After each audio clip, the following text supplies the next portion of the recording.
छह दादी के दोस्तों, कहानी करवा चौथ की। एक साहूकार के 7 बेटा और एक बेटी थी। सातों भाई बहन ने सागर लेकर जिमता।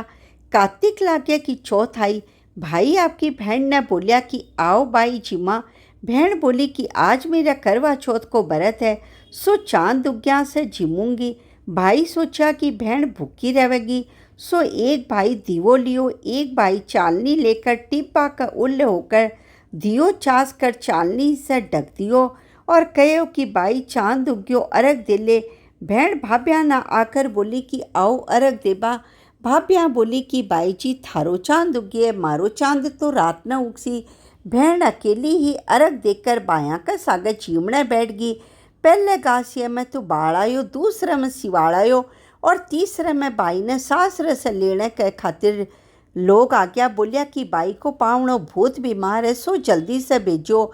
माँ बाई ने पहनने के खातिर 3 बार बक्सा खोली, पर 3 बार ही धोला कपड़ा हाथ में आया। बाई ने जना धोला कपड़ा ही पहना कर सासरे भेज दिया। माँ एक सोने को टक्को पल्ला में बांध दियो और बोली कि रास्ते में सबके पगा लागती जाए और जो भी तने सुहाग की आशीष बाज देवे, उन्होंने यो सोने को टक्को देकर और पल्ला में गांठ बांध लिए। रास्ते में सब कोई का पगा लागती गई। सब कोई बाया का सुख देख, बाया का सुख देख आशीष दे, पर कोई भी सुहाग की आशीष को नहीं दे। संसार सासरे के दरवाजे पर छोटी सी ननद खड़ी थी। बाऊ के पगा लागी तो बोली कि सीढ़ियों सपूतियों सातपूत की माँ हो, मेरे भाई का सुख देख।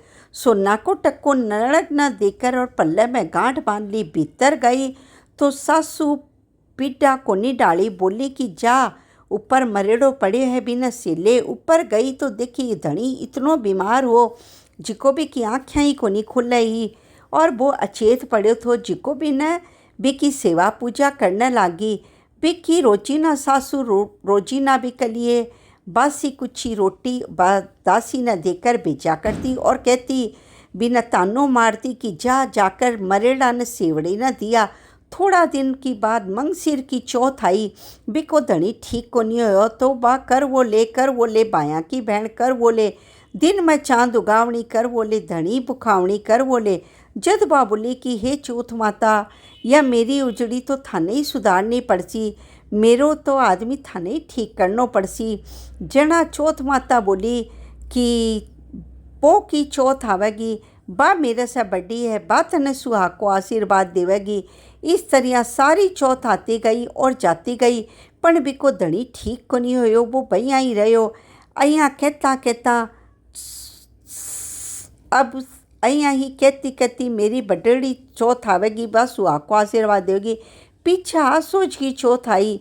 बा उन्हें बोली कि कार्तिक की चौथ तेरे से नाराज हुई है, इसलिए तेरो धनी तो बीमार हो गयो, तो ओके पगा पड़ लिए, बाई तेना सुहाग का आशीर्वाद देवेगी।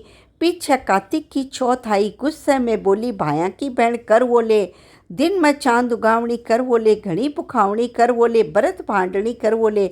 जज साहूकार की बेटी भी का पग पकड़ लिया और रोने लगी और बोली कि हे चौथ माता, मेरो सुहाग तो थारे ही हाथ में है, थाने ही देनो पड़सी। चौथ माता बोली कि पापड़ी हत्यारनी, मेरा पग क्यों पकड़े है।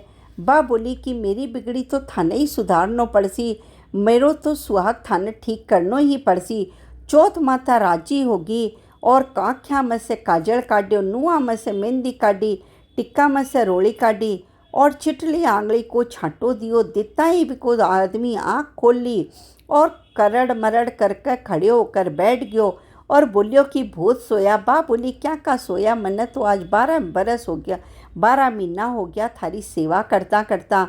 धनी बोलियो कि चौथ माता आपा ने ठीक करी है, जिको आपा भी को उछाड़ जा। जद वे दोनों जना बैठकर चौथ माता की कहानी सुनी कर वो मिंगस्यो चूरमो बनायो। दोनों जना जीम कर के चुप्पड़ पासा खेलने लग गया। नीचे से उसकी सासू दासी ने रोटी देकर भेजी। दासी चौपड़ पासा खेलता देखकर सासू ने आकर बोली कि सासू जी दोनों जना तो चौपड़ पासा खेले। सासू ऊपर आई, देखकर भूत राजी होई कि पूछी कि यो कहीं होयो। बहू बोली कि मने तो चौथ माता ही सुहाग टूट्यो है, यही थारे बेटे ने ठीक करया है। सासू के पगा लागी सासू सुहाग की बहुत सारी आशीर्वाद दे। सारी नगरी में हिलो फिरा दियो कि पुलिस की लुगाई बेटा की माँ सब कोई चौथ को व्रत करियो, 13 चौथ करियो, 13 चौथ नहीं हो तो 4 करियो, 4 नहीं हो तो 2 करियो। हे चौथ माता जिसो साहूकार की बेटी ने सुहाग दियो और बिका आदमी ने ठीक करियो। भैया सब न दिए, सब न सुहाग बाग दिए, कहते न सुनते न हुकारा बर्तन आपका सारा परिवार ने दिए। एक के बाद विनायक जी की कहानी। बोलो चौथ माता की जय। एक अंधी बुढ़िया माई थी, बिके एक बेटो और उके एक बहू थी। वे बहुत गरीब था। बुढ़िया माई रोजाना गणेश जी की पूजा करती। गणेश जी रोजाना कहता बुढ़िया माई कुछ मांग ले। बुढ़िया माई कहती मैंने तो मांगनों को नहीं आवे। गणेश जी बोलता तेरा बेटा बहू ने पूछ ले। जब बा बेटा बहू ने पूछती तो बेटा बोलिया कि माँ धन मांग ले। बहू ने पूछती तो बा बोली कि सासू जी पोतो मांग लो। बुढ़िया माई सोची कि ये दोनों तो आपके मतलब की मांगे है। सो पड़ोसन ने जाकर पूछो। पड़ोसन ने जाकर बोली कि गणेश जी मने कहवे है कि कुछ मांग ले। सो के मांगू। पड़ोसन बोली कि रामारी क्यों तो धन मांगे है, क्यों पोता मांगे है, थोड़ा दिना को जीव है, दिद्दा गोडा मांग ले। घर आकर बुढ़िया माई सोची कि बेटा बहू राजी होवे जिको भी मांगना चाहिए, आपने मतलब को भी मांगना चाहिए। दूसरा दिन गणेश जी आया, बोलिया कि कुछ मांग। बुढ़िया माई बोली कि दिद्दा गोडा सोने के कटोरे में पुत्र दूध पीता देखूं, अमर सुहाग दे, निरोगी काया दे, भाई भतीजा सारा परिवार दे, सुख दे, मोक्ष दे। गणेश जी बोलिया कि बुढ़िया माई तू मन्ने ठग लियो, सब कुछ मांग लियो, पण ठीक है अब तेरे अइया ही होसी।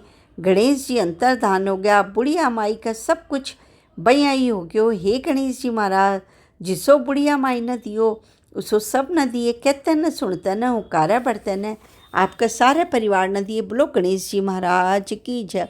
बोलो चौथ माता की जो। लपसी को फल लपसी न दीजो, तपसी को फल तपसी न दीजो, मारी कथा कहानी को और मारी बरत को फल मान दीजो। बोलो चौथ माता की जय।